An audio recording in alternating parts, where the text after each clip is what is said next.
እንደውም ዛሬ የሚጨንቀው ወንድ መውለድ አይደል እንዴ? ሞባይል የሚቀማው ማን ነው? ወንዶች ናቸው እኮ። የሌሊት ሌባ ማን ነው? ወንዶች ናቸው እኮ። ቢቻል ኖሮ አይቻልም እንጂ እኮ ወንድ ወለደ ሲባል ኢና ሊላሂ ወኢና ኢለይሂ ራጂዑን። አሁን ሞባይል ሊቀማው ነበር አይደል የሚባለው? እንደውም መጨነቅ ያለብን እኮ ለወንድ ልጅ ነው። ሴት ልጅ ትንሽ ኢማን ከሰጣሃት ወላሂ ማን ብሏት። ዛሬ የኢትዮጵያ ሙሉ ዳዕዋ የያዙት፣ የመስጊድ ግንባታ የያዙት፣ የቲም እንክብካቤ የያዙት፣ መድረሳን የያዙት ሴቶች ናቸው። ዓለም ላይ የሰው ሳህን እያጠቡ፣ የሰው ቤት ሳህን እያጠቡ፣ አገር ላይ የአገር ጉዳይ ሲመጣ ገንዘባቸውን የሚሰጡ፣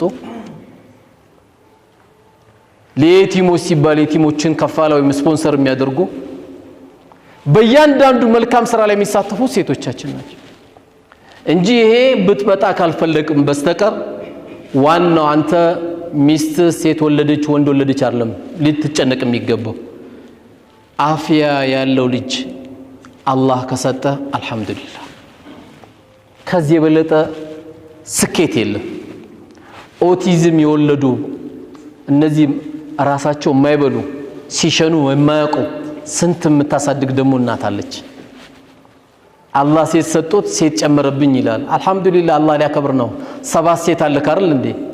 ለሰባቱ ሽማግሌ ሊመጣ ነው። አላህ አምባሳደር አደረገ። ወንበር ላይ ቁጭ ብለህ አትቀበልም ሽማግሌ? ምን አጣላ? እሷ ምን አደረገች ደግሞ ስታስበው? አላህ ሰጥቷል። እነዚህ ልጆችን በጥሩ ማሳደግ ነው። ከዚህ ውጪ ለሚሰጠን ነገር ሁሉ አላህ Subhanahu Wa Ta'ala ካለመሰገንን ለኢን ሸከርቱም ለአዚደነኩም ወለኢን ከፈርቱም ኢነ አዛቢ ለሸዲድ ነው ያለው አላህ።